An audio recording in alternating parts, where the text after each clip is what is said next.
보시면 좋을 것 같습니다. 자, 먼저 법화경 입문 개요를 보도록 할게요. 1페이지를 한번 보시기 바랍니다. 원래는 이제 한문이 많이 이렇게 쓰여져 있는데 이것을 이제 한글을 조금씩 앞줄에 붙여서 여러분들이 좀 보기 쉽도록 이렇게 해놨습니다.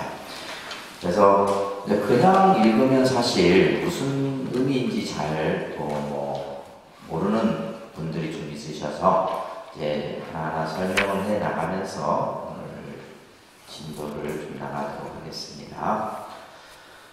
자, 먼저 한국, 중국, 일본이라고 하는 이것을 이제 우리는 지휘적으로는 동북아시아권의 불교권을 얘기합니다.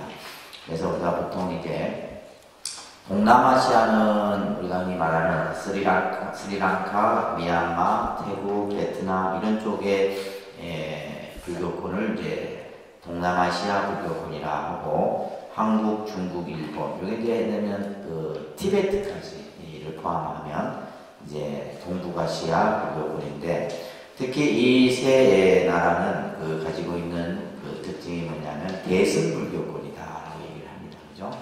그래서 특히 이제 대승불교라고 하는 것은 부처님의 어떤 여러 이제 어떤 대승불교가 가지고 있는 중요한 개념들이 있는데 대표적으로는 이제 화엄경, 또 우리가 보는 법화경, 반야경 이런 경전들이 대승불교에서의 아주 중요한 개념입니다. 특히 법화경은 경중의 왕이다 이렇게 불려져요. 법화경을 경중의 왕이라고 불러주고 또 때로는 이제 화엄경 같은 경우는 이제 대승불교의 꽃이다 이런 표현을 씁니다. 법화경도 이제 그런 표현을 쓰는데 그만큼 이제 불교 사상에서 중요한 개념을 담고 있다고 보시면 됩니다. 특히 경중의 왕이라 불리는 이 법화 사상이 불교 전반에 끼친 영향은 굉장히 크다라는 것을 알 수가 있죠. 왜냐하면 이 법화경에 사상적으로 이제 아주 중요한 개념이 뭐냐면 모두가 성불할 수 있다라고 하는 확신을 우리에게 심어준 가르침이 바로 이 법화 사상이에요. 그러면 법화경 이전에는 어떻게 했냐면 중생의 입장에서 보면 성불이라고 하는 것은 굉장히 중생은 과연 성불할 수 있을까? 중생이 부처가 된다는 생각을 해본 적이 없었단 말이에요. 그런데 이제 이 법화경에서는 중생도 성불할 수 있다. 성문영각 보살 뿐만이 아니라 모든 생명은 성불할 수 있다라고 하는 이런 이제 개념이 나타나게 되고 특히 이제 일불승이라는 개념이 법화사상에서 중요하게 다루어지고 있는데 이런 것들이 이제 법화경에서 중요 핵심 내용이라고 보시면 됩니다. 자, 그 밑에 단락에 보시게 되면 불교 사상의 흐름을 볼 때 화엄경을 소위 경전으로 하는 화엄학파, 법화경을 소위 경전으로 하는 천태학파. 그래서 이제 대승불교의 두 축을 얘기한다면 화엄과 법화다 이렇게 여러분들이 이해하시면 됩니다. 이제 대승불교 사상에 아주 중심이 있는데 그것이 하나는 화엄이고 하나는 뭐라고요? 법화 사상이다라는 얘기입니다. 여기서 소위 경전이라는 말은 우리가 이제 조계종의 소위 경전은 우리가 무슨 경이라 해요? 금강경이다 얘기를 하잖아요. 그죠? 소위라는 말은 내가 의지할 만한 부처님의 가르침을 의지할 만한 근본 가르침의 뜻으로서 이제 소위 경전이라는 말을 하고 있습니다. 특히 이제 이 법화경에 이런 어떤 중요성을 강조했던 대표적인 인물이 누구냐면 중국의 수나라 때 천태지선사라고 하는 분이 계세요. 천태지선사. 이 천태지선사가 어떠한 연구를 했냐면 법화경을 연구를 해서 책을 하나 짓는데 그것이 법화현이라고 하는 책이에요. 법화현이. 이것을 이제 이것뿐만이 아니라 이제 법화 3대부 경전이라 해서 법화현의 마하지가 이런 여러 책들을 이제 저술을 하게 됩니다. 그래서 이제 이 천태지선사에 의해서 중국에서 천태종이 먼저 만들어지게 돼요. 그러니까 이제 우리나라 같은 경우는 나중에 이제 원효 스님이라든지 고려의 대각국사 의천이라고 하는 스님에 의해서 우리나라 천태종이 만들어지게 되죠. 그래서 우리나라 천태종의 역사는 어떻게 보면 고려 시대 때부터 좀 더 올라가면 이제 원효 스님도 천태 사상을 아주 중요하게 연구를 하셨습니다. 자, 그 다음 페이지, 이 페이지 넘겨보시면 특히 법화경에 있어서 가장 중요한 개념이 뭐냐면 성문, 영각, 보살. 따릅니다. 성문, 영각, 보살. 이것을 이제 삼승이라 얘기합니다. 삼승. 그래서 여기서 이제 이 승이라는 개념이 우리가 이제 보면 이 승자가 어떤 승자냐 하면 탈승자입니다. 탈승.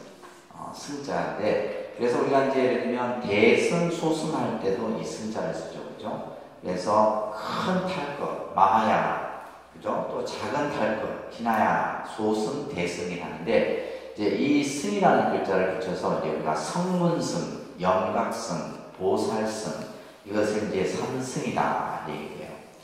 그래서 이 삼승뿐만 아니라 우리가 하는 어떠한 미미한 행위라도 그것을 다 모아 결합시켜서 하나의 불승으로 돌아간다는 대지를 설명하고 있어요. 그래서 이것을 먼저 법화경의 대지를 제가 여기 써드릴게요. 이거 꼭 기억하셔야 됩니다. 계속해서 이 대지에 대한 말씀을 드릴 거예요.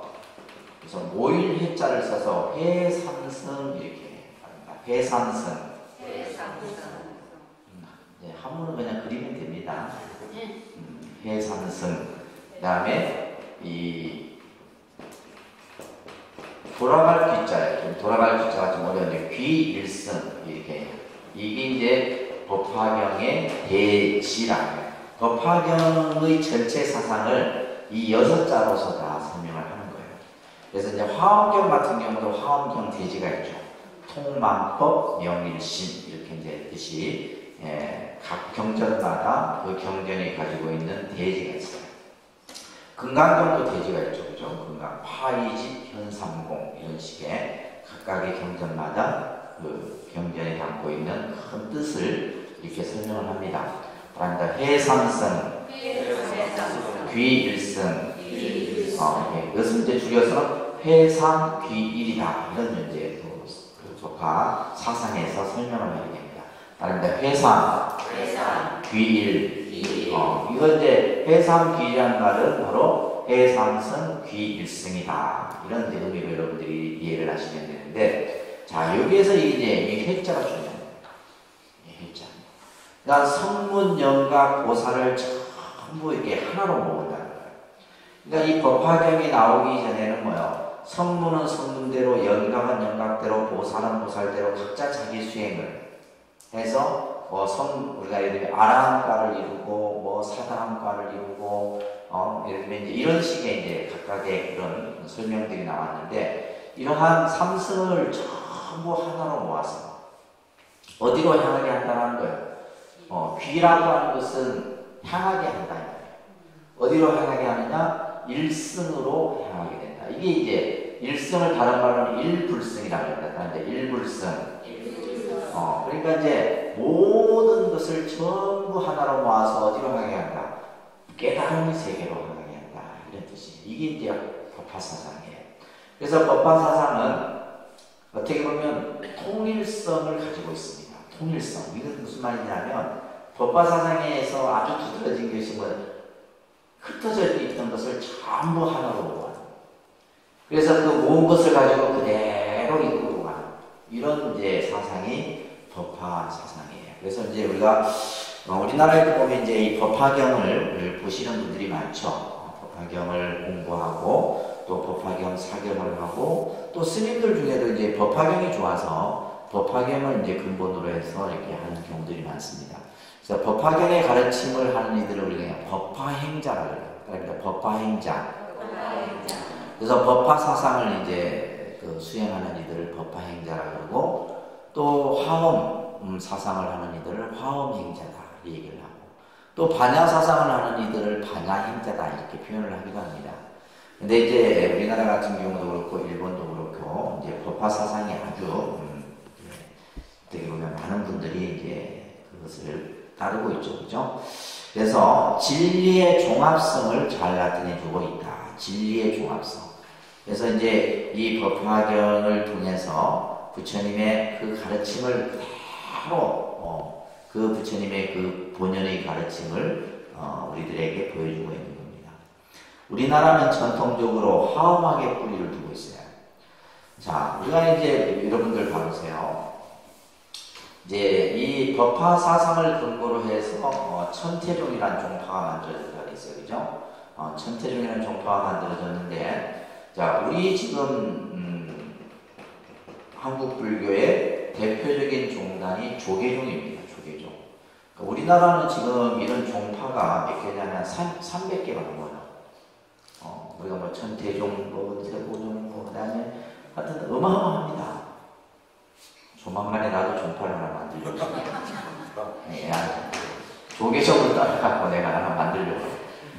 그래서 왜냐면 이 종파 만들기 쉬워요. 스님들만 몇 명 있고 신도 몇 명 있어 하나 만들. 그러니까 그러다 보니까 너무 뭐요? 이게 이제 문제가 많이 발생이 돼요.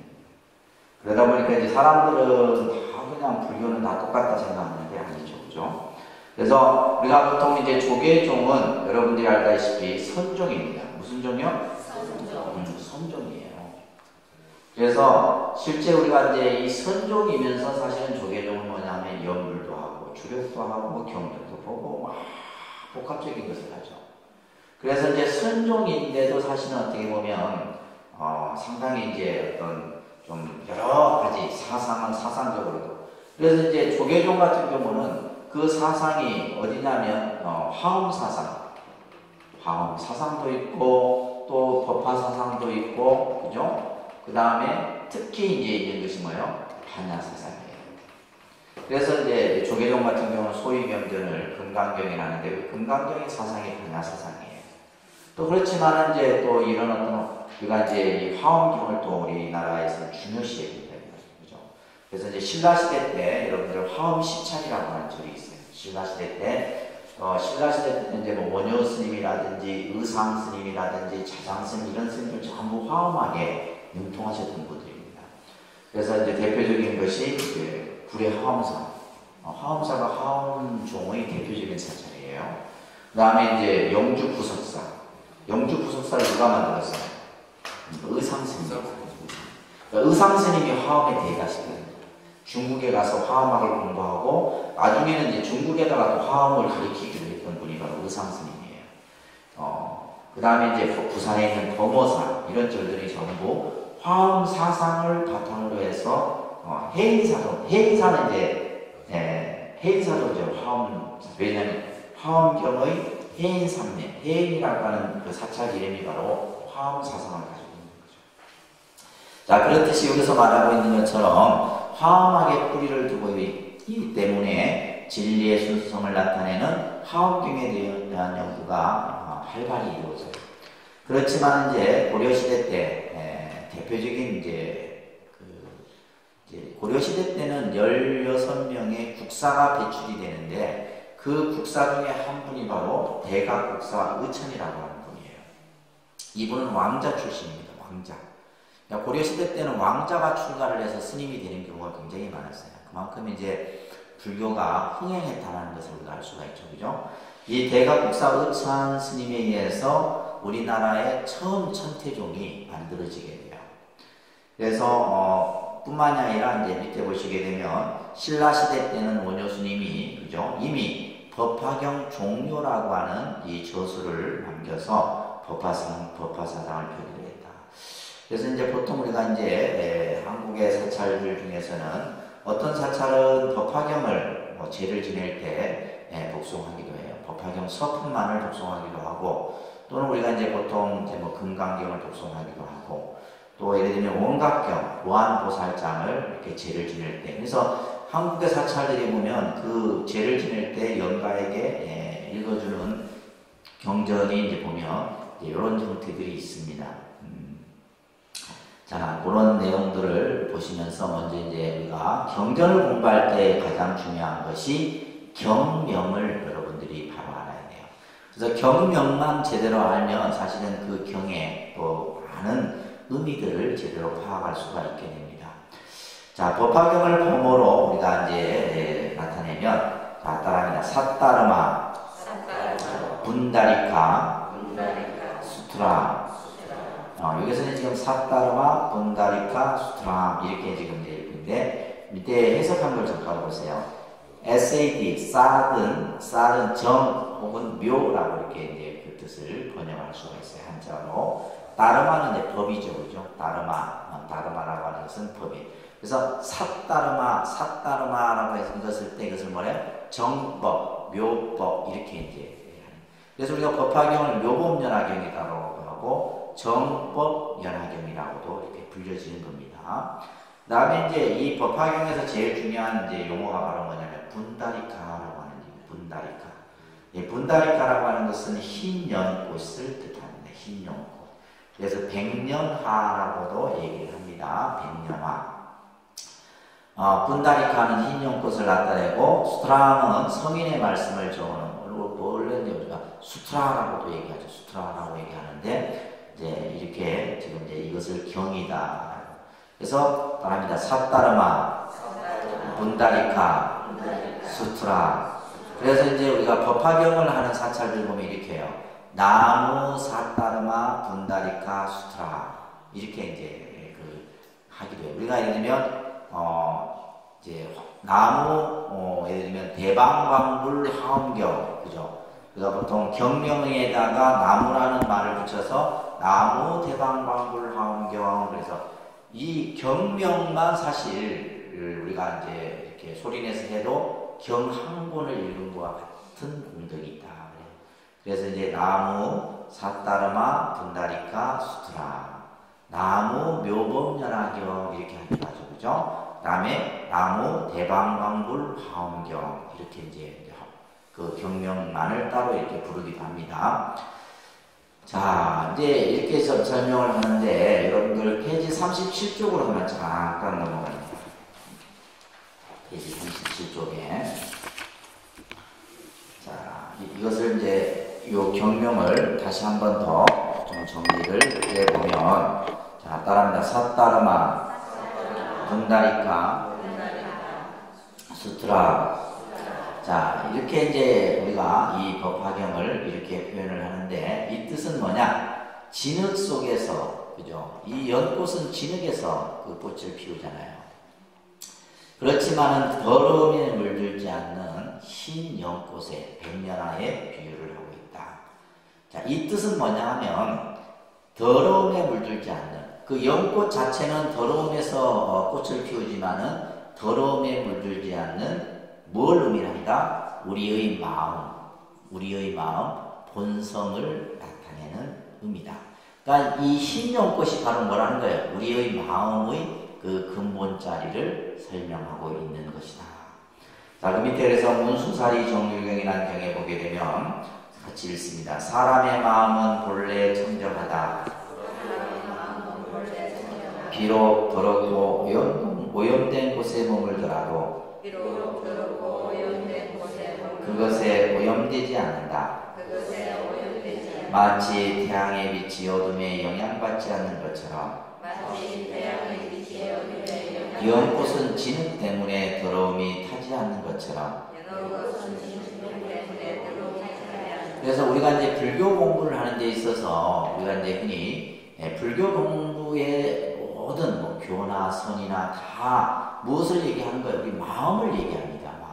마음을 얘기하는데 그 마음을 어떻게 얘기하느냐라고 했을 때 교에서도 그렇고 선에서도 그렇고 똑같이 얘기하는 것이 바로 뭐다? 우리 마음은 본래 뭐하다? 청정하다. 이 사실을 해요. 그런데 이제 우리 마음이 그죠? 그 때묻지 않는 청정한 마음이 내가 갖추고 있는데 근데 우리는 지금 우리 마음은 어떻게 돼 있어요? 탐진치, 삼독심에 의해서 우리 마음이 그죠? 번뇌에 이렇게 싸져 있다 이거예요. 그것을 이제 우리는 객진번뇌라 이렇게 용어 여러분들 공부하셨죠, 그죠? 그런데 객진번뇌. 그래서 우리가 보고 듣고 생각하고 하면서 이제 온갖 업을 짓는 거예요. 그러면서 이제 악업에 의해서 번뇌에 의해서 우리 마음자리가 꽉 덮여져 있는 거예요. 마치 태양이 빛을 발하고 있는데 구름에 의해서 태양이 가려져 있는 것 같은 거예요. 그렇지만은 태양이 없어진 게 아니잖아요. 그죠? 구름만 걷어내버리면 태양은 그대로 밝게 빛나고 있는 거예요. 그러니까 우리 마음속에 있는 이 번뇌만을 싹, 그죠? 제거해버리면 우리가 가지고 있는 본래 청정한 마음이 그대로 드러난다. 이게 이제 불교에서 중생의 마음을 설명하는 그런 내용입니다. 자, 밑에 보시면 법화경의 번역은 한문으로 번역된 것이 3세기 중엽 이후에 번역이 되게 돼요. 그래서 전체 6번에 걸쳐서 이것이 편찬이 되는데 현재 전해지고 있는 것은 3본만이 전해지고 있다. 얘기예요. 첫 번째는 이제 축법호라고 하는 스님이 태강 7년 286년에 장안에서 번역한 건데 정법화경이라는 10권짜리 법화경이 전해지고 있어요.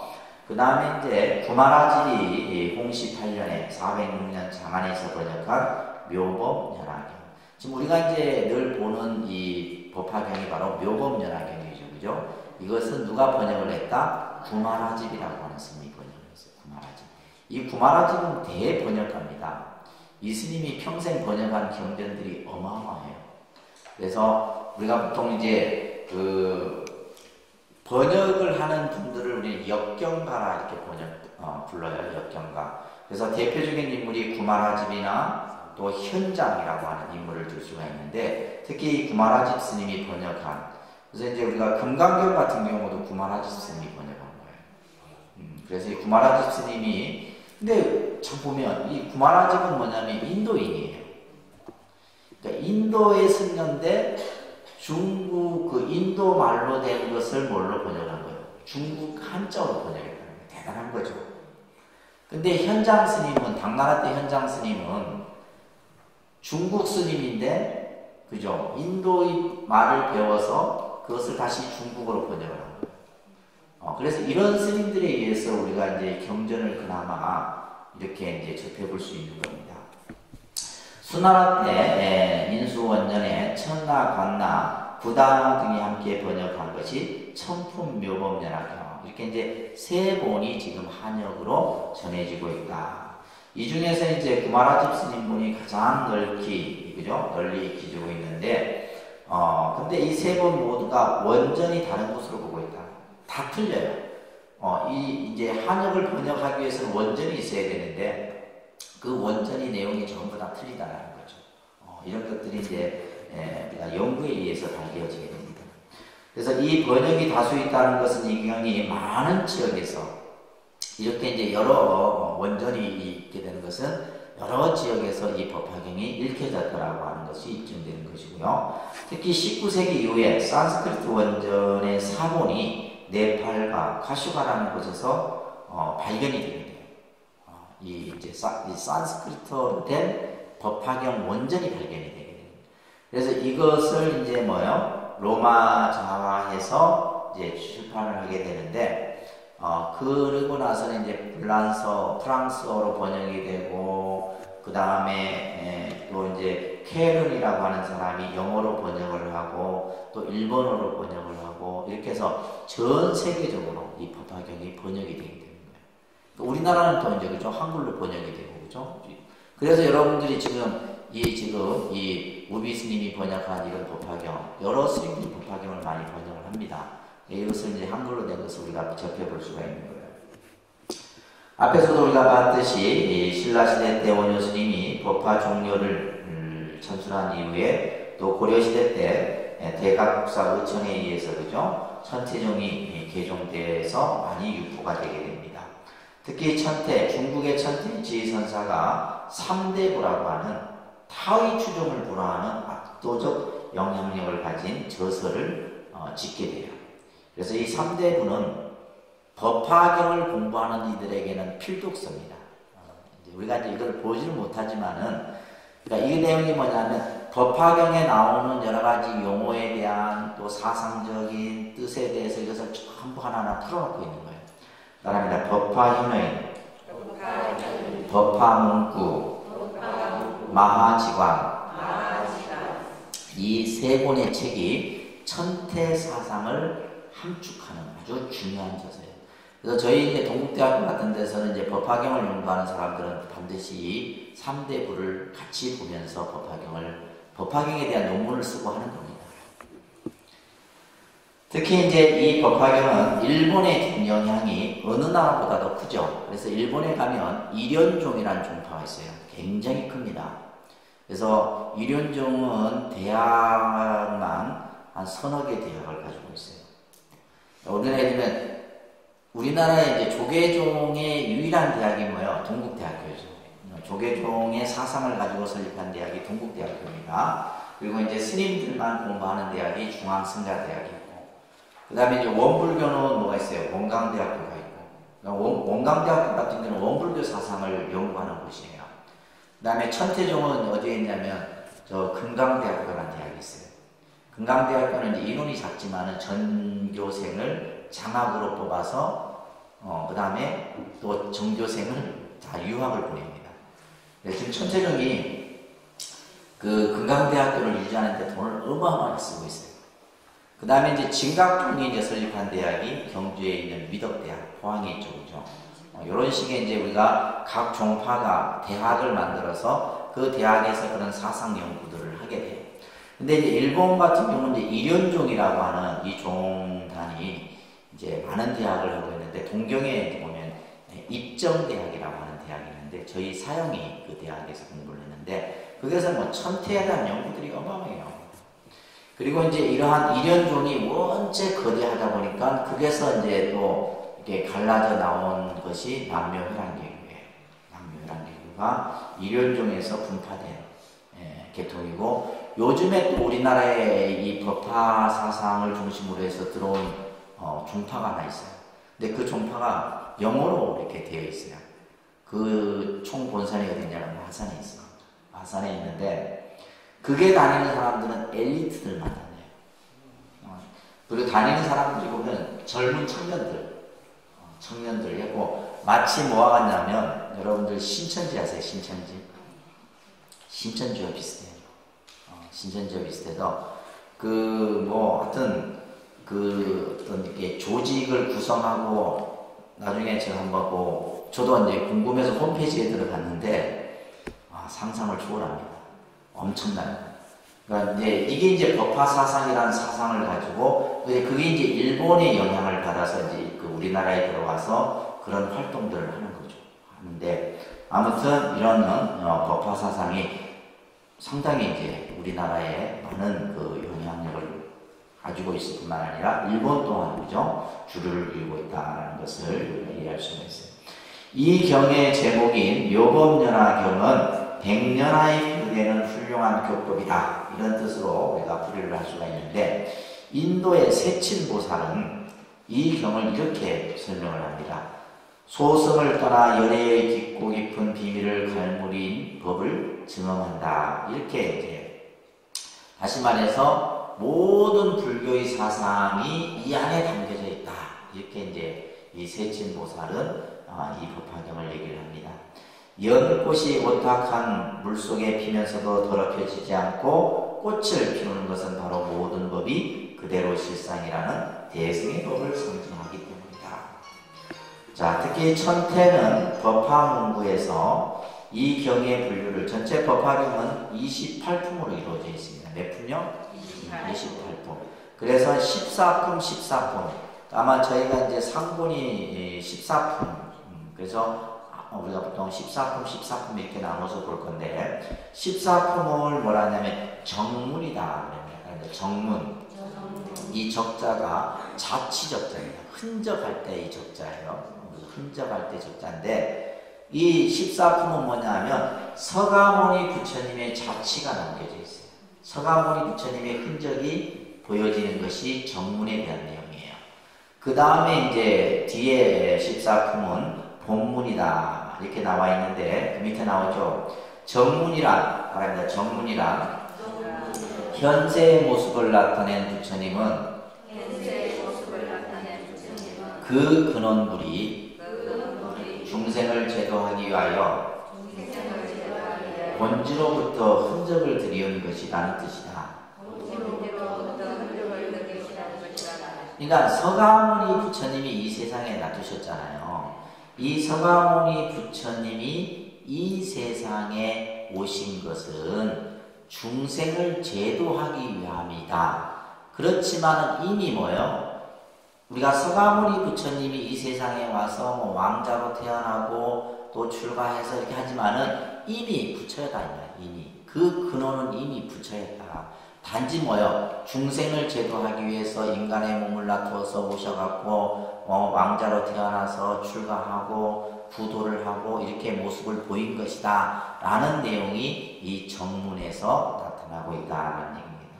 그래서 정문에서는 성문영가 고사리 삼성을 가지고 성불이라는 일불승으로 나아간다는 해삼귀일사상을 이야기하고 있다. 아까 해삼귀일 얘기했죠? 해삼성 귀일성. 따라합니다. 해삼성 귀일성. 그래서 정문에서는 중생을 전부 부처의 깨달음으로 이끄는 내용이 14품에 중요하게 다투는 내용이다. 그리고 본문에서는 뭐냐면 부처님의 영원성을 나타내요. 그래서 열애수량품이라는 수량품이 있는데, 그러니까 우리가 예를 들면 부처님은 이 세상에 오셔서 80의 삶을 살고 가신 것이 아니다 이 말이에요. 부처님의 그 수명은 한량이 없다. 한량이 없다. 그래서 나중에 이제 우리가 설명을 하겠지만은 기독교에 있어서도 이제 중요한 개념이죠. 신이 영원하느냐, 영원하지 않느냐. 그래서 니체 같은 경우는 신은 죽었다 해서 저도 죽었잖아요, 그죠? 그래서 예를 들면 이 신에 대해서 이제 그 기독교적인 입장에서 보면, 그러니까 부활이라고 하는 개념이 뭐냐면 신의 영원성을 나타내는 거예요.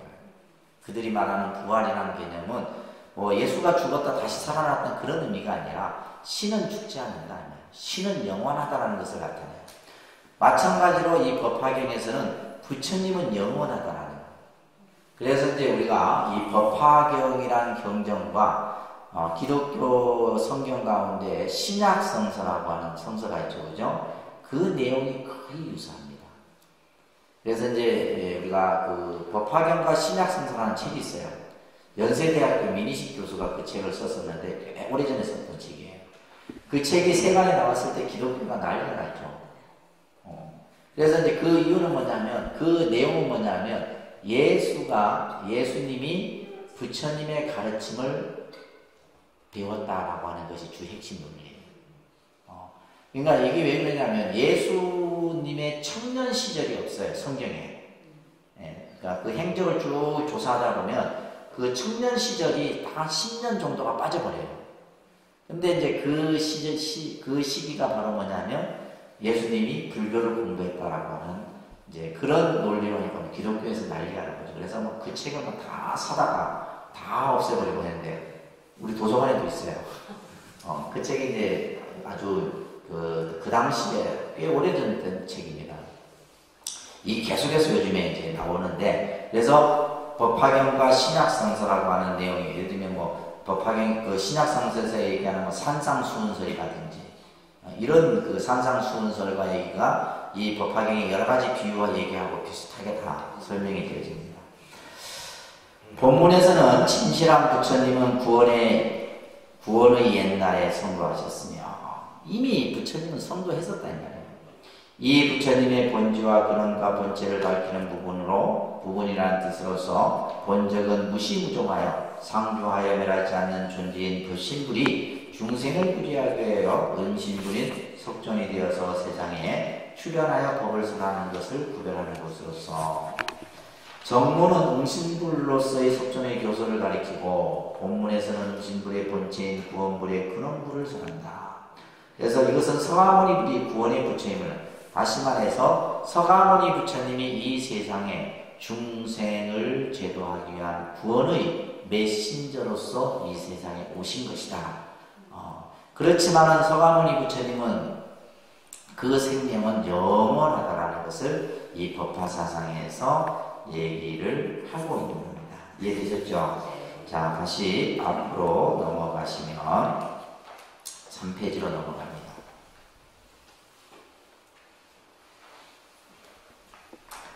자, 여기에서 이제 제일 아래 단락에 보시게 되면, 아까 이제 이 법화경이 세 본이 있다고 했어요. 그죠?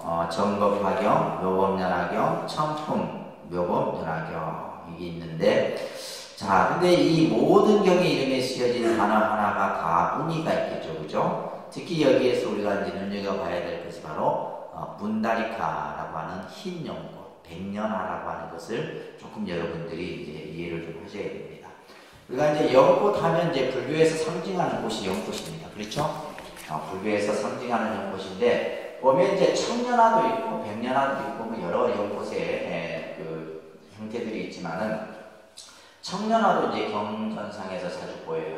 특히 근데 이제 이 법화경은 백년화라고 하는 연꽃을 지금 얘기를 하고 있는데, 자, 이 연꽃이라고 하는 꽃이 가지고 있는 상징성이 뭐냐? 첫째는 철염상정이다. 4페이지 보세요. 그러니까 철염상정.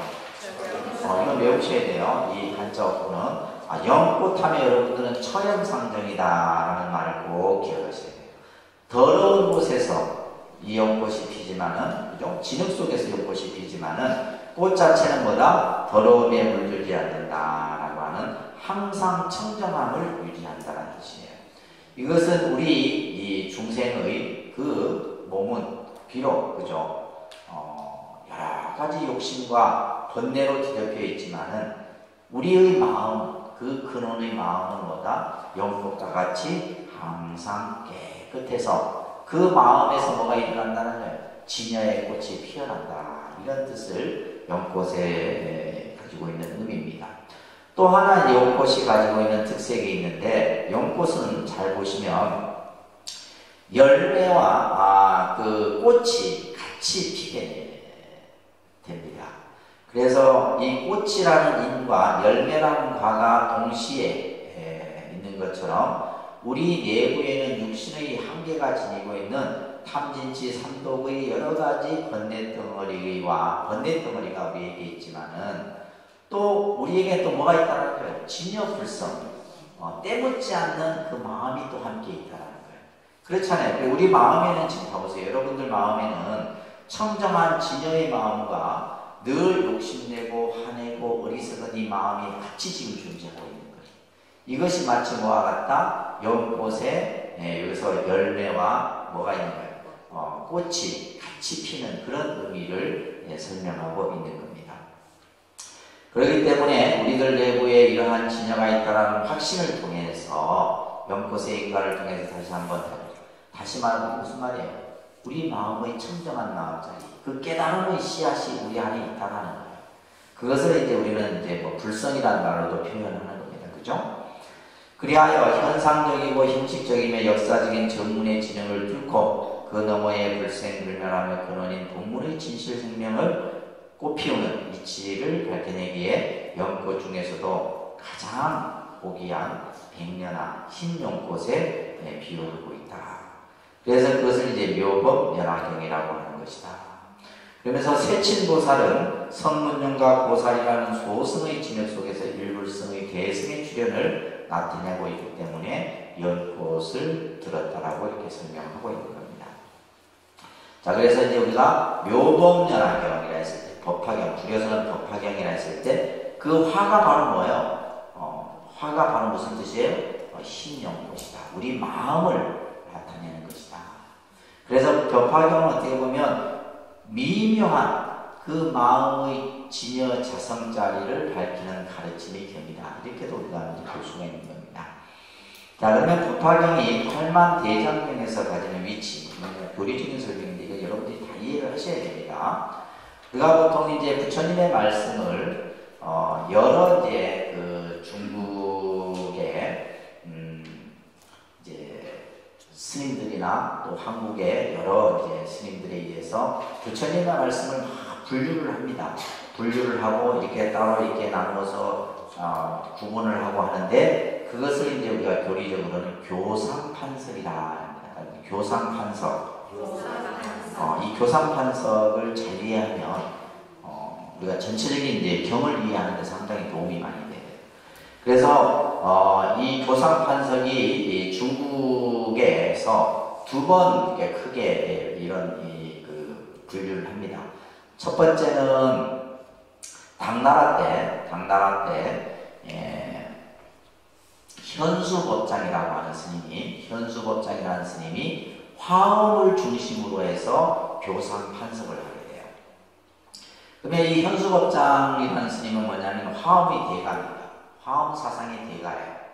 그래서 이 스님은 화엄경이 부처님의 최고의 경전이다 라고 그것을 드러내기 위해서 이제 이 교상 판석을 한번 하게 되고, 그 다음에 이제 천태지휘 선사는 법화경이 최고다라는 것을 드러내기 위해서 교상 판석을 하게 돼요. 자, 지금 우리가 보는 것은 이제 뭐냐면 부처님의 49년 설법을 천태지휘 스님에 의한 교상 판석을 우리가 한번 보는 겁니다. 자, 첫 번째가 부처님이 성도하신 직후에, 그래서 이 화엄경 같은 경우는 깨달음의 산매 속에서 설해진 경전이다라고 얘기해요.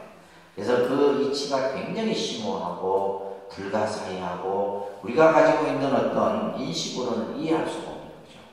그래서 며칠간 설하게 되냐면 37일, 21일간 깨달음의 산매 속에서 이 경이 설해집니다. 그러니까 중생들이 알아듣지를 못하는 거예요. 그것을 믿으려고 하지도 않고 이해할 수도 없고, 그래서 부처님이 다시 중생들이 가지고 있는 근기에 맞춰서 설하게 되는데, 그것이 바로 뭐예요? 아함경이에요. 아함경. 이것을 몇 년간 설해요? 12년간 설합니다. 그래서 화엄경은 깨달음의 산매 속에서 21일간을 설하고 나서 중생들이 그것을 못 알아듣고 이해를 못하자 부처님이 다시 이제 이 아함경이라는 경을 12년간 설하는데, 아함경은 비교적 이해하기가 쉽습니다. 왜? 예를 들면 인연에 대해서 설명을 하고 선악에 대해서 설명을 하고 복을 짓는 그런 내용들이 설해지는 거예요. 그러니까 그런 것들은 우리가 이제 알아듣기 쉽죠, 그렇죠? 이해하기가 쉽습니다. 그런 후에 이제 조금 수준을 높여요. 수준을 높여서 8년간 설하신 법문이 방등부 경전입니다. 무슨 경전요? 방등부. 대표적인 경전이 원각경이에요. 원각경, 승망경, 능엄경 이런 경전들이 이제 방등부 경전인데 8년간 설하시게 됩니다. 그리고 나서 이제 좀 더 수준을 높이죠. 이게 점점 수준을 높여서 설하는 거예요. 그 다음에 이제 설하는 것이 바로 뭐냐? 공의 이치를 설하는데 21년간 설해요. 21년. 그 경전이 바로 무슨 경전? 한야부 600부 경전이에요. 21년간 설합니다. 그러니까 우리가 늘상 여러분들이 외우고 또 지송하는 반야심경이 21년의 설법을 270자로 모아놓은 거예요. 그러니까 뭐 대단한 거죠, 반야심경이. 그래서 우리가 반야심경만 제대로 봐도 불교 사상을 다 본과 마찬가지예요. 이 반야부 경전은 크게 이제 대반야경이라 해서 600부 반야라 합니다. 600부 반야. 그래서 우리가 보통 600부 반야 이렇게 표현을 하는데, 여러분들 600부 하면 감이 잘 안 오죠? 577권이 금강경이에요. 그러니까 금강경이라는 경이 600부 중에 한 부의 경전이에요. 그러니까 그 대반야경 같은 경우는 어마어마하죠. 왜? 그러니까 어마어마한 걸 알 수 있는 것이 부처님이 21년간 설했다니까요. 이 반야부 경전을. 근데 그 경전의 핵심이 바로 뭐다? 공이다라는 개념을 설하는 거예요. 그 다음에 이제 다섯 번째 마지막 설하신 경전이 뭐냐? 이제 지금까지 설했던 말씀을 총괄하는 거죠. 그것을 정리하고 핵심만을 설하는 것이 바로 뭐다? 법화열반경이에요. 법화경, 열반경. 몇 년간 설해요? 8년간 설해요. 우리는 지금 이 8년간 설한 것을 그냥 뭐 한 두 학기에 공부하려고, 그죠? 말이 안 되는 소리입니다. 정말 한 줄 그 의미를 이해하고, 그 뜻을 정말 우리가 이제, 완전히 그것을 이제 정말 받아들이고, 그렇게 이제 공부를 해야 돼요. 그래서 이제 이것을 바로 천태의 교상 판석이다. 이 얘기를 합니다. 자, 그런데 더 중요한 얘기가 그 다음 장에 나와요. 이 신해품에, 법화경 신해품에 보게 되면 궁자의 비유가 나오는데, 이 법화경은 전체 7가지 비유가 나와요.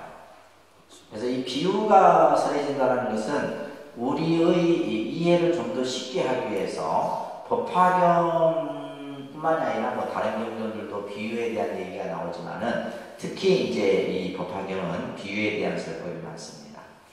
이 궁자의 비유가 뭐냐면 여기서 장자의 아들이 있었어요.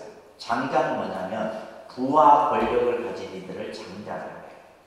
그래서 금강경에 보면 이제 기수국 고도권, 그죠? 기수국 고도권의 그 수달파 장자가 기원정사라는 정사를 부처님께 지어서 기증했죠, 그죠? 그래서 당시 이제 인도 사회에서 이제 이 장자는 요즘 말로는 재벌입니다, 재벌이라고 이해하시면 돼요. 그러니까 이 시대는 이미 뭐냐면 무역이 성행해서 무역을 해갖고 돈을 많이 번 사람들이 많이 나옵니다. 그래서 불교가 또 이제 크게 발전할 수 있었던 이유 중에 하나가 많은 그 부를 잃었던 사람들이 불교 교단에 귀의를 하게 돼요. 그래서 대표적인 게 아까 얘기했던 금강경에 나오는 그죠? 수달파 장자 같은 경우가 그래요. 근데 이 장자의 아들이 있었는데 어릴 때 잃어버립니다. 어릴 때 잃어버려요. 그래서 이제 이 아들은 떠돌다 이제 거지가 되고 거지 생활을 하면서 이렇게 지내다가 그렇지만 이제 이 아버지인 장자는 계속해서 아들을 찾습니다. 근데 아들을 찾을 수가 없죠. 그래서 어느 날 이제 이 장자의 집에서 큰 잔치가 벌어지는데 이제 그 우리가 옛날에도 그랬잖아요. 부잣집 잔치가 걸리면 여러 지역에 있던 거지들이 다 그죠 모이잖아요. 그래서 이제 그 주변에 있던 많은 거지들이 이제 한 끼라도 좀 제대로 먹기 위해서 이 장자의 집을 찾습니다. 그때 마침 장자가 그 모여있는 사람 중에 자기의 아들임을 발견하게 돼요. 아들임을 발견하게 되는데 그런데 이제 만약에 그 자리에서 사람을 시켜서 우리 그 장자의 아들을 불러오게 되면 이 아들이 겁을 먹고 도망을 갈 거라는 생각입니다. 그래서 하인을 시켜서 이 거지가 지금 어디에서 생활하고 있는가 알아보라 해서 나중에 이제 사람을 보내서 이제 이 장자의 집에 하인으로 들어오게 합니다. 그래서 처음부터 들어가서는 마당도 쓸고 뭐 똥도 푸고 허드렛 일부터 시키는 거예요. 점점. 근데 이 장자의 아들이 이제 거지죠, 그죠? 굉장히 성실하고 부지런하고 그래서 점점 해갖고 나중에는 이제 집사가 돼요. 집사. 모든 화인들을 관리하고 그러면서 나중에는 뭐냐면 비밀번호까지 관리하는 그런 집사가 돼요. 그리고 나서 마지막에 이제 이 장자가 임종 직전에 가족들을 모아놓고 이 사람이 나의 아들이다. 내 재산을 이에게 다 물려주겠다라는 비유가 이 장자의 비유인데 여기에서 중요한 것은 장자가 누구냐? 부처님이에요. 이 아들이 누구냐? 중생이에요. 우리예요. 그래서 이 법화경은 이 비유 중에 보면 우리는 이제 보통 이 불교에서는 그냥 부처님이라는 표현을 사용하죠. 그죠? 근데 서양 종교인 기독교 같은 경우는 그들이 부르는 신의 앞에 붙이는 명칭이 있어요. 하늘에 계신 우리 아버지 하나님이에요. 여기서 중요한 것은 뭐예요? 아버지 하나님이에요. 그런데 우리 불교에도 있어요. 근데 있는 줄 모르는 거죠, 여러분들. 어디에 있어요? 맨날 여러분들이 하는데 사생자, 지신기명내, 삼계두사, 사생자라는 말이에요. 그러니까 사생은 뭐냐면 우리가 중생이 사는 세계를 4가지 모습으로 표현하는 것을 사생이에요. 그죠? 사생의 자비로운 아버지이시. 그래서 실제 이 앞에서 얘기했듯이 이 법화경에 나오는 여러 가지의 그런 의미들이 보면 기독교가 가지고 있는 색깔을 예를 들면 법화경이 먼저니까 그죠? 그러니까 예를 들면 신약 성사가 법화경을 굉장히 모방했다라고 보는 거죠. 그래서 이 법화경 같은 경우는 부처님은 누구다? 우리 아버지 부처님이다. 실제 경전 논문 보시게 되면 그런 내용이 굉장히 많이 나옵니다. 굉장히 나옵니다. 그래서 부처님은 우리 아버지이고 중생은 그 뭐요? 그래서 여러분들 불자라고 하는 개념이 뭐냐면 부처님의 아들, 딸이다 이런 뜻이에요. 불자, 여러분들 뭐 불자 하잖아요. 그죠? 불자라는 개념이 바로 부처님의 아들, 딸이다 하는 개념이에요. 이게 법화사상에서 사실 나오는 얘기입니다. 법화사상에서. 자, 그 이제 비유를 여러분들이 이해를 하시면서 한번 책을 보세요. 첫 번째, 이제 아버지의 권세와 그 부유함을 보고 자신의 아버지인 줄 모르죠, 그죠? 그래서 이제 이것을 말합니다. 궁자경의 화엄시다. 이렇게 이제 설명합니다. 그러니까 궁자경의 화엄시. 궁자는 이제 그죠? 가난한 이 아들을 얘기하는 거죠. 궁자. 경애라는 말은 놀라고 두려워요.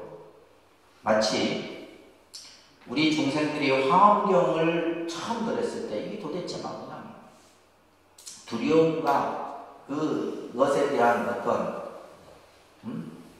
놀라움 이런 것들이 표현이 되는 거예요. 그러니까 무슨 말인지도 모르고 이치도 모르고 그것을 궁자경의 화엄시다 이렇게 지금 이 천태지선사는 설명을 하고 있는 겁니다. 그러면서 아버지가 이제 데려와서 이 궁자의 수준에 맞는 일을 시키죠, 그죠?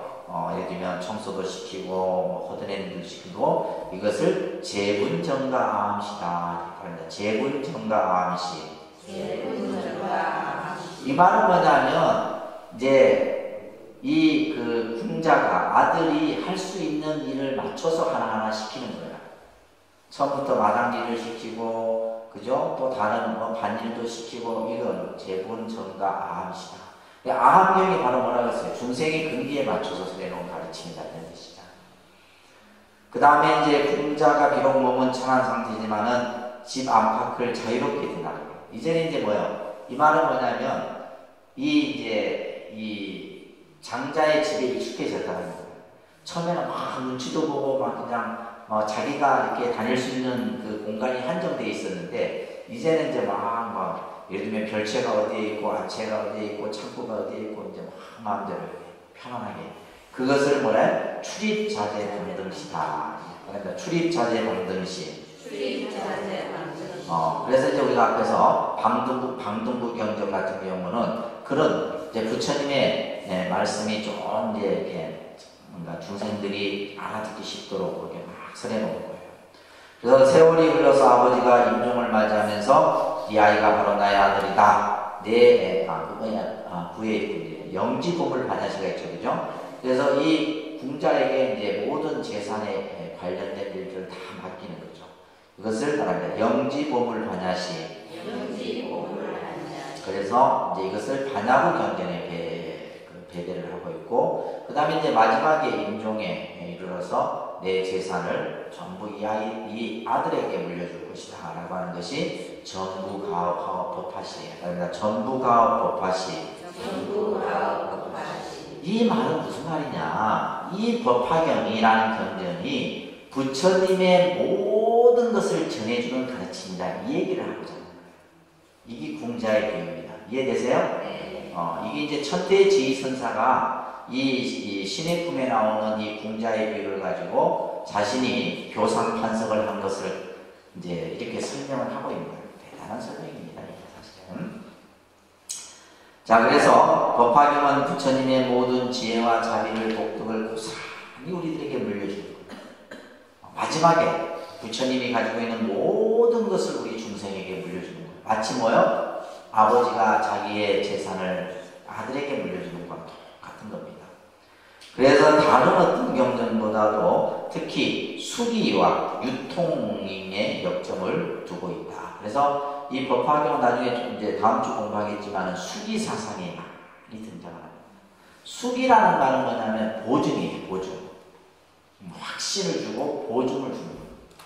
우리가 뭘 예를 들면 이 사람을 내가 신뢰할 때는 반드시 뭐가 필요해? 보증이 필요하잖아요. 그 보증이 바로 뭐다? 불교에서는 수기예요, 수기. 수기와 그 다음에 확신을 주는 내용들. 그 다음에 유통이라고 하는 것은 이 법화경을 널리 전해요. 유통은 널리 전해요. 그래서 여러분들 법화경하는 사람들 봐보세요. 야, 법화경 좋아. 한번 사경해봐. 권하죠? 그냥 조계종 믿는 사람들은 그거 안 해. 자기 혼자만 알고 있지. 전할 줄도 몰라. 근데 법화경 하는 사람들 봐보세요. 막 책도 갖다 주고, 막 사경책도 갖다 주고 막 해요. 그게 왜 그러냐면 유통에 대한 부분이 강조되기 때문에.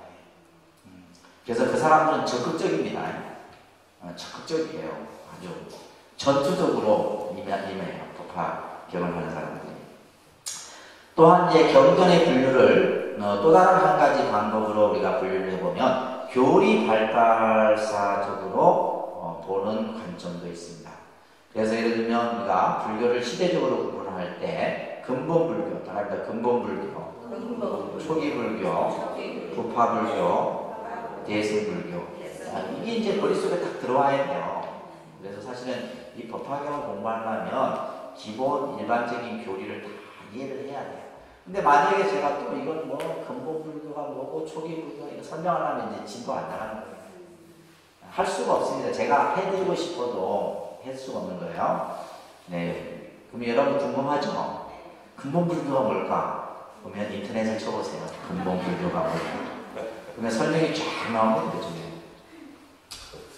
참 좋은 세상이에요. 옛날에는 그런 게 없었습니다. 그죠? 근데 요즘은 이제 뭐 닥치면 다 나와요. 자, 따라합니다. 근본불교, 초기불교, 부파불교, 대승불교. 그러니까 이런 것들을 자꾸 여러분들이 입으로 하셔야 돼요. 입으로 해야지만 그 용어가 나옵니다. 머릿속으로만 하고 있으면 머릿속으로만 빙빙빙 도는 거예요. 이게 나오는데 특히 대승불교는 초기, 중기, 후기로 나눠지게 되는데 이 법화경, 화엄경이 바로 대승 초기 경전이에요. 여기에 이제 하나 더 써붙인다면 반야경도 대승 초기 경전이다. 이렇게 이해를 하시면 돼요. 그래서 대승 초기 경전인데 이게 언제 이제 결집이 되었느냐라고 보면 부처님이 열반하시는 약 500년이 지난 후에 기원 전후에 기원 전후가 이제 대승불교가 BC 1세기가 대승불교가 성립이 되는 시기거든요. 그때에 이제 이 경전이 성립이 되었다라고. 자, 근데 우리가 생각할 때 부처님이 생존하시고 열반하시고 500년이라는 시간이 지난 후에 이 경전이 편찬이 되었다는 이 말은 뭐냐면 실제 우리가 불교의 경전도 그렇고 기독교의 성경도 그렇고 공자의 유교경도 그렇고 생존에 그분들의 생존에는 성립이 되지 않습니다. 기독교 성경도 예수가 죽은 후대에 가서 성경이 만들어져요. 그 다음에 공자의 말씀도 마찬가지예요.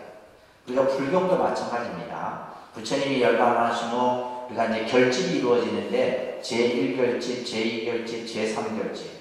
제3결집 때 이제 문자로 만들어지게 돼요. 그래서 실제 이렇게 후대에 걸쳐서. 근데 이제 우리가 나중에 공부하겠지만은 이 모든 경전은 누구에 의해서 지금 우리가 보는 거예요. 아난이라고 하는 부처님의 제자에 의해서 이런 경전들이 이제 송출이 되게 되는 겁니다. 구마라즘이 번역한 28품의 순서를 이제 학자들이 버모, 산스크리트어로 된 경을 가지고 단어를 분석해 보는 거예요. 그 경전을 이렇게 분석하는데 그 성립 시기가 한 날 한시에 만들어진 게 아니다라는 것을 연구를 통해서 발견이 됩니다. 그래서 학자마다 의견이 다르지만 자, 예를 들면 방편품, 따라합니다. 방편품, 비유품, 기원보타품. 그래서 이 28품 중에 이 세 품은 가장 먼저 성립이 되게 되고, 그 다음에 열애수양품, 열애실력품. 이게 이제 중간에 첨가가 되게 되고, 후대에 이제 결집된 것으로 보는 품이 상불경 보살품, 제바달타품. 이렇게 이제 보는 거예요. 그래서 이제 법화경이 제일 먼저 이렇게 이제 만들어진 품이 방편품, 비유품, 견보타품. 그 다음에 중간에 이제 들어간 것이 열애수량품, 열애실력품. 그 다음에 마지막에 상불경 보살품이라든지 제바달타품이 이제 덧붙여진 거죠, 그죠? 이제 이 경전을 보게 되면 상분과 개송으로 이루어지게 돼요. 산문은 이제 서술적으로 쭉 써내지는 산문이고, 개송은 운문이라고 했죠. 식구 형태로 돼요. 그래서 이제 우리가 나중에 본문을 보시게 되면 앞에 산문의 형태로 나오고 다시 운문의 형태, 개송의 형태로 나오는데, 이 개송은 뭐냐면 앞에 했던 내용을 다시 함축해서 설해지는 내용이에요. 그래서 개송이 먼저 나오는 품이 초기에 결집되었다라고 보는 겁니다. 그래서 또 밀교의 요소가 나오는 21품 이후를 후기에 결집했다라고 학자들이 이제 이런 연구를 통해서 설명을 하고 있는 겁니다. 자, 법화경의 내용과 사상을 잠깐 좀 보시면, 법화경은 부처님께서 성도하시고 49년 동안 설해 주신 것을 최종적으로 정리를 한 경이 바로 법화경이다. 그러니까 마지막 우리 중생들에게 설해 주신 말씀이다라고 보면 됩니다. 그 핵심이 바로 뭐다? 중생은 다 성불한다. 이 얘기예요. 성불한다. 중생은 다 모두가 성불할 수 있다. 이것을 우리들에게 가르쳐준 것이 바로 법화경이다. 그래서 부처님은 특히 이 법화경에서는 이 세상에, 그죠? 부처님이 출현하신 목적에 대해서 밝히면서, 이게 이제 나중에 본 내용에서도 이제 공부를 하시겠지만은, 이제 여러분들이 이제 개론에서 한번 들어봐 주시면 더 훨씬 이해하기 쉽습니다. 이것을 계시오입이라고 이제 표현을 합니다. 계시오입. 10개자죠. 열어서. 시자는 보일 시자, 보여주고, 그 다음에 오자는 깨닫게 해서, 입자는 그 깨달음의 세계에 들어오게 한다. 그것을 이제 우리가 일대사 인연이다라는 말씀입니다. 일대사 인연. 그러니까 부처님께서 이 세상에 오신 것은 바로 일대사 인연이다. 가장 큰 일이다. 그 오신 이유가 바로 뭐냐? 중생들을, 그죠? 깨달음에 이르게 하기 위해서 부처님이 이 세상에 오셨다. 자, 우리가 이제 법화경을 여러분들이 이 내용을 보기 전에는 부처님이 이 세상에 왜 오셨습니까? 부처님이 이 세상에 왜 오셨을까요? 하면 우리는 이제 교리를 좀 공부한 사람 중에 중생을 제도하기 위해서요. 틀렸어요, 맞아요? 맞는 말이에요. 근데 이제 중생을 제도하기 위해서가 했는데, 법화경을 공부한 사람은 이렇게 설명합니다.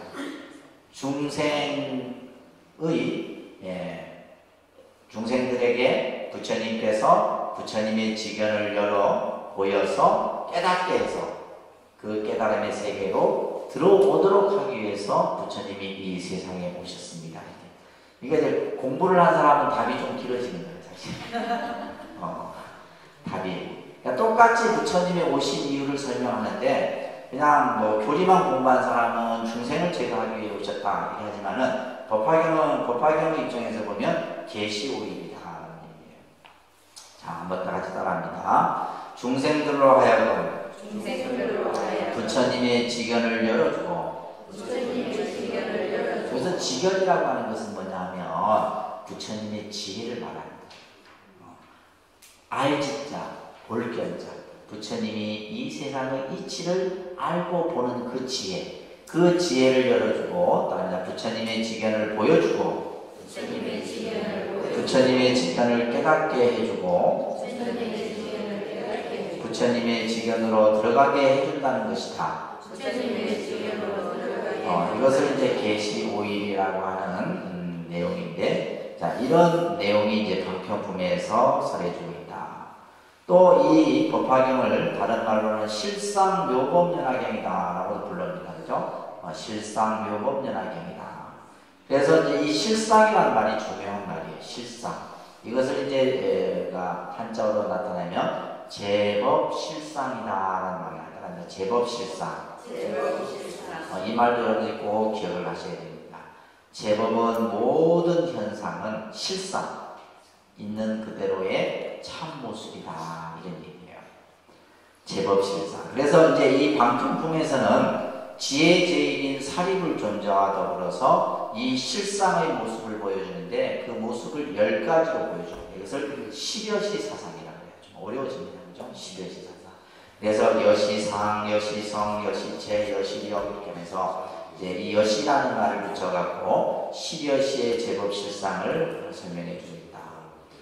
그래서 이제 많은 법화경을 연구하는 사람들이 여시라는 말이에요. 여시. 여시라는 말은 이와 뭐라 적혀 있어요? 있는 그대로. 여시라는 뜻이 뭐라고요? 있는 그대로. 그래서 금강경에 보게 되면 여실지견이라는 말이 있어요. 여실지견. 여실지견. 있는 그대로 뭐 한다는 거야. 본다. 있는 그대로 보는 거예요. 그래서 불교라는 종교는 사실을 사실대로 파악하고 그 파악한 것을 가르치는 것이 불교의 가르침이에요. 있는 그대로. 그래서 제법 실상의 이치를 보여주는 것이 부처님의 가르침이다. 그래서 부처님은 이 세상을 어떻게 우리들에게 보여주셨어요? 어떻게 보여주셨어요? 예를 들면 우리 중생의 삶은 고이다. 괴로움이라는 그 현실의 모습을 우리에게 설명해 줍니다. 또 뭐다? 나라고 하는 것은 실체가 없다라고 하는 무아의 개념을 설명합니다. 또 이 현상은 뭐다? 무상한 것이다 라는 것을 설명합니다. 그리고 이 모든 것은 공이다 라는 것을 설명해요. 이것이 바로 뭐냐면 제법 실상의 이치입니다. 근데 이 세 가지 이 개념을 모르면 사실 불교 공부는 어려워져요. 이해할 수 없어요. 이것을 알면 사실 불교는 다 이해한 거랑 마찬가지예요. 그래서 공, 고, 무아, 그죠? 무상. 아시겠습니까? 그래서 그러나 이제 여기 교재에도 얘기하고 있는 것처럼 우리가 사실대로 파악한다는 것이 쉬운 일이 아니다. 왜 그러느냐? 우리는 어떠한 사물을 볼 때 있는 그대로 그 사실을 보지 못하는 거예요. 그럼 우리는 어떻게 보는지 아세요? 여러분들 어떻게 봅니까? 자기의 법식에 따라서 보는 겁니다. 자기가 본 만큼 보는 거예요. 있는 그대로 보지 못하고 내가 보고 듣고 생각한 것만큼만 여러분들이 보고 생각한다. 이것은 마치 뭐와 같냐면 이런 얘기예요. 우리가 예를 들면 물은 우리가 이제 H2O 예를 들면 우리 중생의 입장에서 보면 인간은 그냥 그 물을 그냥 마시는 물의 개념으로 보잖아요. 그죠? 근데 천상 사람은 그 물이 유리로 보입니다. 보는 그게 달라요. 그리고 저 아기는 그 물이 뭘로 보이냐? 불로 보여요. 다릅니다. 그래서 우리는 결국 뭐냐면 자기 입장에서 모든 것을 보는 거죠. 그것을 보고 판단하고 이거다 아니다 맞다 그러다 라고 생각. 있는 그대로 받아요. 그래서 예를 들면 산은 산이요 물은 물이다.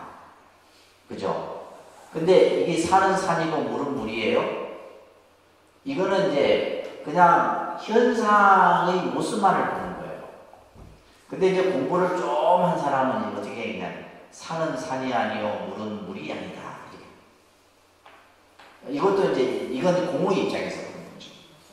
근데 이제 마지막에 이제 이 법화의 실상의 이치에서 보면 산은 다만 산이요 물은 다만 물이로다. 똑같은 산과 물을 보는데 그냥 산은 산이요 물은 물이다. 그죠? 우리가 산을 보고 산이라고 하고 그죠? 물을 보고 물이라 하는데 그것은 단지 현상적으로 보이는 것만 우리가 보는 것 뿐이에요. 실상으로 보면 그것은 뭐다? 본래 아무것도 없는 거고 단지 뭐요? 산이라는 이름으로써 우리가 그것을 보는 것 뿐이다. 이것이 이제 이 제법 실상의 이치입니다. 그래서 자기의 인연대로 자기의 업대로 자기가 경험한 대로 재색하여 사물이나 그죠? 또 사건을 바라보게 되고 정말 있는 그대로의 참모습에서 바라보지 않는다. 그래서 우리가 불교를 공부한다라고 하는 것은 바로 실상의 이치, 있는 그대로 보는 공부를 여러분들이 하셔야 돼요. 근데 여러분들은 있는 그대로 안 본다는 자꾸 자기 생각을 덧붙이죠. 그죠? 요즘에 이제 우리 사회 현상이 그런 것 같아요. 사회 현상이. 예를 들면, 요즘에는 이제 보면 뭐 정치나 뭐 경제, 그래서 예를 들면 대통령이 무슨 말을 하면, 그냥 예를 들면 제가 예를 들면 어떤 말을 해도 마찬가지예요. 제가 어떤 말을 여러분들에게 합니다. 설법 중에. 그러면 제가 한 말을 그냥 있는 그대로 들어주면 될 건데, 저 스님이 저게 무슨 의도를 가지고 저런 말을 했을까? 그러면 그 생각들이 다 달라요. 그러니까 내가 생각을 가지고 한 말의 의도와는 전혀 다르게 해석을 하는 거예요. 그러니까 이게 그러다 보니까 뭐야? 전부 생각이 다르면 뭐가 생기는 거예요? 갈등이 생기는 거예요. 시비가 생기는 거죠. 어떤 사람은 그래, 스님 참 옳은 말 했어.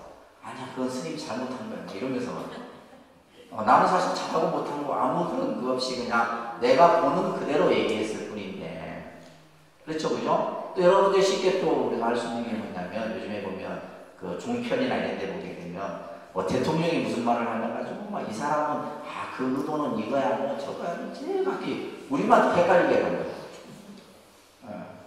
그렇잖아요. 이게 이제 우리가 사는 지금 그 현상의 모습인 거예요. 그래서 자기가 보는 대로만 가지고 그것을 생각하고 판단하는 거예요. 근데 우리가 불교를 공부한 사람은 뭐다? 있는 그대로 말해요. 다른 사람이 얘기한 부분도 마찬가지예요. 그래서 뭐 예를 들면 여러분들 뭐 남편이 무슨 얘기를 하면 저 사람이 무슨 생각을 가지고 제 얘기를 했을까? 이렇게 생각하지 말으란 말이에요. 말하는 사람은 아무것도 없어요. 아무것도 없이 그냥 있는 그대로 얘기하는데 듣는 사람이 이제 혼자 뭐 소설을 쓰는 거지. 소설을 쓰고 막 혼자서 말할 때 막 부풀리는 거예요. 그러지 말라 해도 여러분 죽으러 말한다는 거예요. 있는 그대로 제법 실상의 이치입니다. 아셨죠? 제법 실상의 이치. 그래서 사물, 사건과 내가 혼연히 하나가 될 때 여시 이와 있는 그대로의 실상을 바로 보게 된다는 것이다. 그래서 앞에서도 얘기했듯이 법화경의 대지를 해삼귀라고 얘기했습니다. 그죠? 해삼귀. 그래서 성문영각 보살을 전부 일불성으로 향하게 한다는 거. 법화경에 여러분들 앞에서도 이제 조금 언급했듯이 28품 14품을 뭐라 한다? 정문이라는 거. 이거 꼭 기억하셔야 됩니다. 14품을 뭐라고요? 정문. 그 다음에 뒤에 14품을 본문. 그래서 법화경은 전체 28품이지만은 이제 의미상으로 보면 정문, 본문 이렇게 나누어져 있다. 그래서 정문에서 가장 중요한 품이 방편품이에요. 방편품. 그래서 우리가 방편품을 잘 봐야 되겠죠, 그죠? 그 다음에 본문에서 중요한 품이 바로 뭐다? 열애수량품입니다. 그래서 정문은 전부 이제 우리 그 삼승을 일불승으로 향하게 하는 해삼귀일 사상을 얘기하고 있고, 본문에서는 뭐냐면 부처님의 생명은 영원하다라고 하는 그죠? 구원불성. 다시 말해서 법의 영원성을 얘기하고 있다. 이게 법화경의 주 핵심이에요. 그래서 우리가 이제 법화경이 28품이지만은 전반부는 해삼귀일에 대한 얘기를 하고 있고, 뒤에 그죠? 14품은 뭐에 대해서? 부처님의 영원성에 대해서 얘기를 하고 있다는 것을 이제 그런 맥락을 여러분들이 가지시고 여러분들의 공부를 하도록 하셔야 됩니다.